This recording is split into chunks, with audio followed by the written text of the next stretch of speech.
in shugaba ya zama mugu a ina talaka zai kwana, in ba ruwan sama ba rafi ba na batun kike gona. Wasu na ta maido maganganun cewa ai duk wanda ya tafiyar Malam Dukko Umar Radda a tafiyar 2023 an sallame shi. To magana gaskiya akwai lauje cikin naɗi, ko dai akwai abin da basu fahimta ba ko kuma sun sa son zuciya.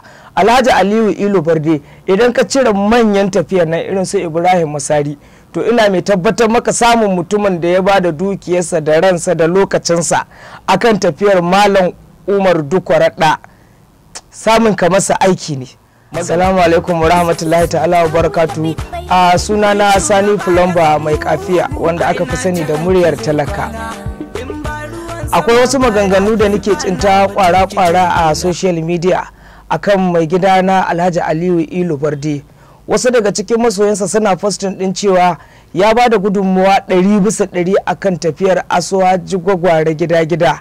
To amma ba a masa ko wasu na ta maido maganganun cewa ai duk wanda ya tafiyar Malam Dukko Umar Radda a tafiyar 2023 an sallame shi.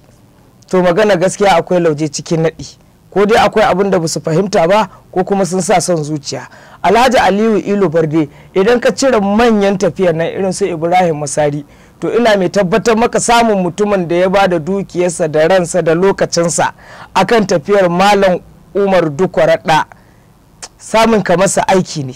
Magana gaskiya ni ina tare da shi a lokacin da ina tafiya, ina wata tafiya can wani bangaren, shi ya kirawo ni yake ce min da yake ya maida ni kamar dan uwansa, yake cewa zo kane na kaji tafiyar nan, kaji yadda take, kaga manufofinta ka tafo mu yi tafiyar nan tare da kai.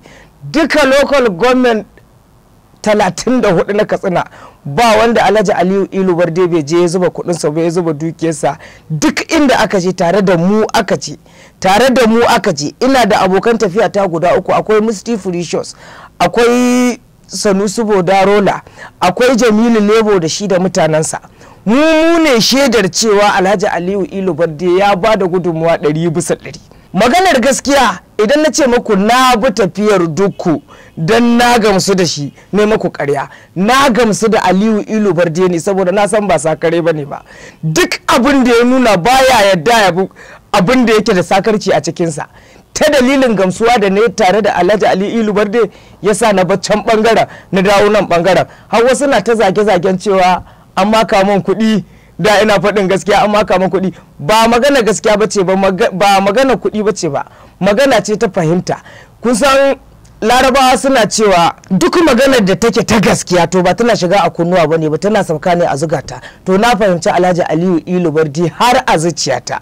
Wallahi Alhaji Aliyu Ilu Barde ya yi tafiyar nan ne 100% ba wai don ya nemi wani abu ba, domin al'umma yake yi. Saboda yanzu haka akwai abubuwan da ni ina so in fito in yi waƙoƙi in furta, shi ke kwabar da ni yana cewa haka ƙara haƙuri, a ƙara yi ma gwamnati iziri.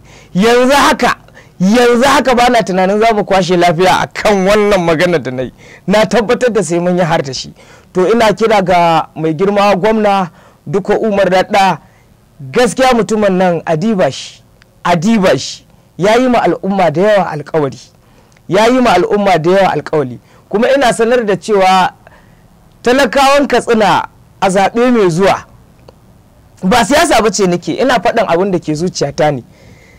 A zaɓe mai zuwa rishin zaɓar Dukko Radda, ko da za ka zaɓi wanda ya fi shi alkhairi, ko da za ka zaɓi wanda ya fi shi afwan, ko da za ka zaɓi wanda ya fi shi adalci, to me da Katsina baya ne.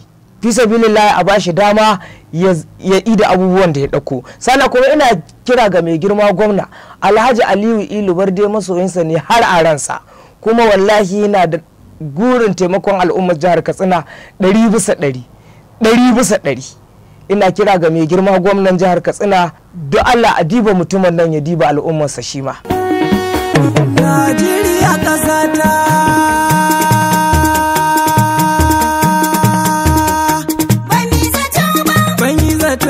gari a garar cikin ƙasa ta zarasa gata. Ban yi zaton ba a doshi jimna gaban idan ta a kwashe kwalta. Ban yi zaton ba uwar barewa ta zabu